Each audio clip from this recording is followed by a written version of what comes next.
ये चौधरी भूपेंद्र सिंह हुड्डा ही हैं जब 2014 के चुनाव की बात है, 2019 में चुनाव की बात है, ठीक है, विपक्ष के लिए, लोगों के हितों के लिए, जनता के लिए, बुजुर्गों के लिए, युवाओं के लिए सड़क से लेके विधानसभा से लेके संसद तक इन्होंने संघर्ष किया। भूपेंद्र सिंह हुड्डा जी एक मील का पत्थर है और टाइगर है कांग्रेस पार्टी के लिए, जिसने हमेशा ही कांग्रेस पार्टी को मजबूत किया है। एक नेता कोई भी हो भाई, उनको अगर शैलजा जी पसंद है तो शैलजा भी हमारी आदरणीय बहन जी हैं, नेता है, क्या करते हैं। कांग्रेस एक सक्षम पार्टी है और जनता के हितों के लिए संघर्ष कर रही है।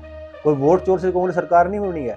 अब वोट चोरी करके आप हरियाणा प्रदेश में आए हैं, ये बात साबित हो चुकी है। नमस्कार दर्शकों का स्वागत है। भाई जब वीडियो शूट कर रही हूँ, सुबह सुबह का टाइम है, इसलिए गुड मॉर्निंग भी कहूँगी, और वीडियो आते आते शाम हो जाती है, और शाम तक है ना हरियाणा में पॉलिटिकल गतिविधियों का एक तरह से गुब्बारा फूल जाता है। आजकल सोशल मीडिया पर जबरदस्त चली हुई, वैसे तो हम थोड़े से पीड़ित भी हैं। हमारा छोटा भाई पंजाब बाढ़ से पीड़ित है और उसकी वजह से कांग्रेस ने कई कार्यक्रमों को रद्द भी कर दिया। मैं कांग्रेस की इसलिए बात कर रही हूँ कि अनुज लटवाल यूथ कांग्रेस के जनरल सेक्रेटरी, पूर्व में हल्का अध्यक्ष रहे और बड़े मतलब तेज तर्रार नेता के तौर पर धीरे धीरे उभर भी रहे हैं, क्योंकि मैं इनको देखती रहती हूँ। तो आज जो मैं कह रही हूँ ना कि गुब्बार बन जाता है, तो कई दिन से कईयों के फोन आ रहे थे। अभी मैं घर से चली तब भी मेरे पास किसी का फोन आ रहा था, तो मैंने कहा एक चर्चा करके उस बारे में थोड़ा बहुत जान लेते हैं। अनुज, कई दिनों से एक बड़ी आपकी पार्टी के लिए ना कुछ मुश्किलें भी पैदा कर सकती वो चीजें, और लाभ कितना होगा ये तो मैं नहीं जान सकती, कि भाई भूपेंद्र हुड्डा के पल्ले कुछ नहीं रहा। बिल्कुल यही भाषा रफ टफ मैं जितनी सुनी, और अब तो इसको छोड़ के और धीरे धीरे हम तो शैलजा और चौधरी वीरेंद्र सिंह और वीरेंद्र सिंह के बेटे ब्रजेंद्र सिंह, जो आजकल काफ़ी एक्टिव भी हो रहे हैं और मेहनत भी कर रहे हैं, कि भाई भूपेंद्र हुड्डा का समय जा लिया। ये चर्चा जी सारिका जी, सबसे पहले तो राम राम नमस्कार आपके सभी दर्शकों को जी। और जो ये लोग जो ये बातें कर रहे हैं भूपेंद्र सिंह हुड्डा के पल्ले कुछ नहीं रहा, मैं उन लोगों के लिए कहना चाहूंगा, ये चौधरी भूपेंद्र सिंह हुड्डा ही हैं जब 2014 के चुनाव की बात हो, 2019 में चुनाव की बात हो, ठीक है, विपक्ष के लिए, लोगों के हितों के लिए, जनता के लिए, बुजुर्गों के लिए, युवाओं के लिए सड़क से लेके विधानसभा से लेके संसद तक इन्होंने संघर्ष किया है। बिल्कुल। और यही वो लोग हैं हाँ, जिन्होंने हरियाणा के अंदर कांग्रेस को मजबूत किया है। दीपेंद्र, हमारे आदरणीय दीपेंद्र सिंह हुड्डा जी ने यात्रा निकाली थी पूरे हरियाणा प्रदेश के अंदर सर्वप्रथम, कि आज हमारी कांग्रेस की 37 सीटें हैं। आती तो संपूर्ण बहुमत से सरकार, पर ये सरकार वोट चोरी से बनी है। कहीं ना कहीं लोगों को ये चीजें अब समझ में आने भी लगी हैं। लेकिन आप ही के नेता ने इस वोट चोरी के मुद्दे को, राहुल गांधी की अगर बात करें, वो कहते हैं कि भाई हम तो राहुल गांधी के साथ हैं, हमने तो झंडा तो वही है, कुछ नेता बदल दिए उन्होंने, कि भाई वोट चोरी का मुद्दा तो कर दिया छोटा उन नेताओं ने जिनकी अपनी महत्वाकांक्षा होती है, और ये मुद्दा बड़ा कर दिया। कि मैं आज देख रही थी नहीं जी, देखो मैं समझता हूँ जी, जो भी नेता हैं वो, मैं उनके लिए यही कहना चाहूंगा, भूपेंद्र सिंह हुड्डा जी एक मील का पत्थर है और टाइगर है कांग्रेस पार्टी के लिए, जिसने हमेशा ही कांग्रेस पार्टी को मजबूत किया है और अब तो पार्टी का संगठन भी बन चुका है। ये इसमें कोई अचंभित होने की बात नहीं है। सबके नेता अलग अलग होते हैं। मेरे नेता आदरणीय भूपेंद्र सिंह हुड्डा जी, दीपेंद्र सिंह हुड्डा जी हैं, लेकिन पर झंडा कांग्रेस पार्टी का ही रहता है। कांग्रेस पार्टी जी, कांग्रेस पार्टी का ही रहता तो है। अनुज, आपकी बात का कुल मिला के मतलब ये कि टाइगर तो अभी जिंदा है। टाइगर अभी जिंदा है। जी जिंदा। जी जी। लेकिन जैसे संगठन तो बन गया, उसकी छाप को लेके भी थोड़ा थोड़ा सा संशय बना हुआ है, कि बीच ने भूपेंद्र हुड्डा को बनवाया, इसने शैलजा को, आधे भूपेंद्र हुड्डा के बन गए। इस संगठन को लेके अभी मतलब चर्चा है अभी तक? देखिए, पहले चर्चाएं ये थी कि संगठन नहीं है। हाँ, आज संगठन है। हाँ, आज हमारे पास एक मजबूत संगठन है। ठीक है। ये भूपेंद्र हुड्डा जी का है, शैलजा का है या किसी और का है, अब वो सब चीजें छोड़िए, ये संगठन कांग्रेस पार्टी का है। राहुल गांधी जी का ये संगठन है और ये हरियाणा के लोगों का ये संगठन है। बिल्कुल। देखो, आपके पास अब स्टेट की जिम्मेदारी है, तो आप स्टेट लेवल की बातें भी समझते हैं, और उस पर मैं आपकी प्रतिक्रिया चाहूंगी। मैं आज देख रही थी एक वीडियो, घरौंडा करनाल के बीच के जो भी नेता हैं आपके उस डिस्ट्रिक्ट के, वो सब जैसे सुमिता सिंह है, राकेश कंबोज है, कई कई बार उनको टिकट दी और कई कई बार वो हार चुके हैं। कुलदीप शर्मा आपके, वो सब इकट्ठे होके शैलजा के साथ फोटो उतार के और हंस रहे थे। एक पत्रकार ने उनसे सवाल किया कि आपने नेता बदल दिया, तो उन्होंने कहा हाँ, हमने नेता बदल दिया। तो ये चीजें क्या? ये चीजें देखिए, कहीं ना कहीं आस्था, नेता की आस्था कांग्रेस पार्टी में होनी चाहिए।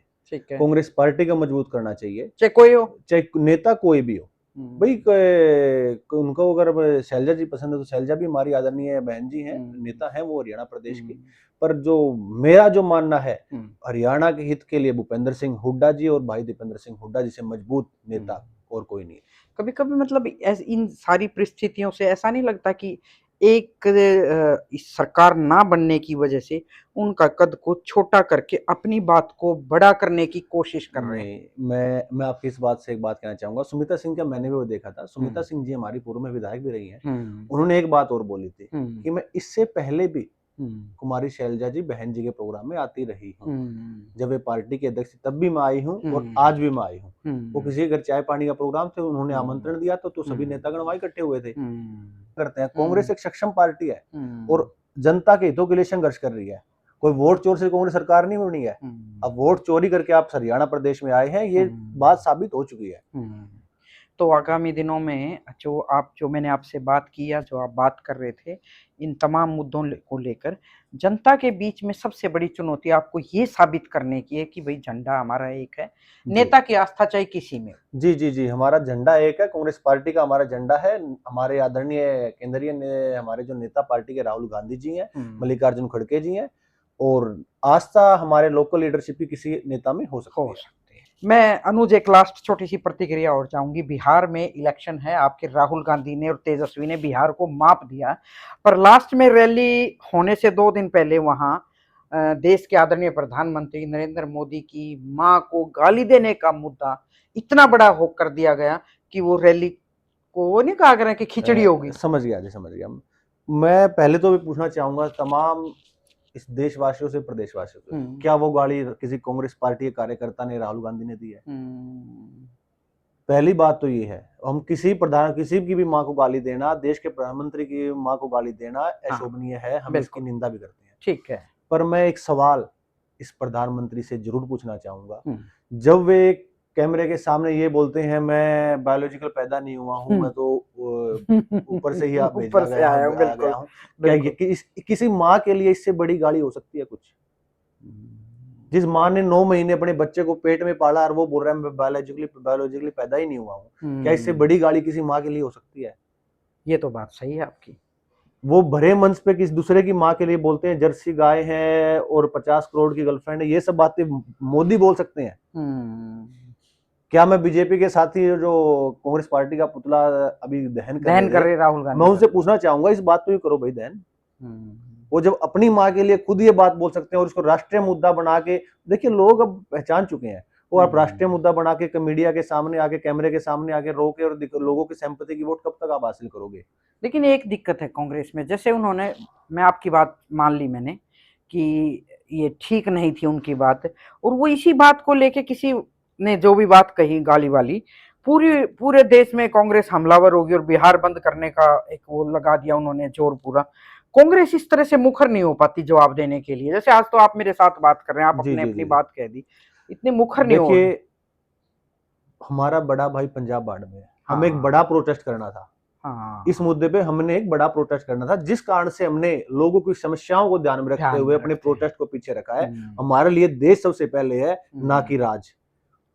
और मेरे को एक बात और ध्यान आई, जो यात्रा थी हमारी वोट चोरी के मुद्दे पे, और हमारे आदरणीय गोहाना से मंत्री जी हैं, हमारे विधायक जी, उनका एक बयान आया था कि मैं तो रोहतक में ऐसे ऐसे लोगों को जानता हूं जिसकी एक की 5-5 वोट बनी हुई है। आया था बयान आया था। तो आप उनसे जरूर पूछना कि जो आपकी रोहतक में जो आप इन लोगों को जानते हो तो उनको उजागर किए, नाम बताइए, क्योंकि वो कहीं ना कहीं वोट किसी हमारे बीजेपी के कार्यकर्ता किसी साथी की है, क्योंकि किसी कांग्रेस की अगर वोट होती तो छाती पीट पीट कर रोड पे बैठ जाते अब तक वो लोग। और 2019 का चुनाव परिणाम को बदलने का जो कार्य है वोट चोरी से ही हुआ था। इससे आदरणीय मंत्री जी का ये बयान ये चीजें साबित भी करता है।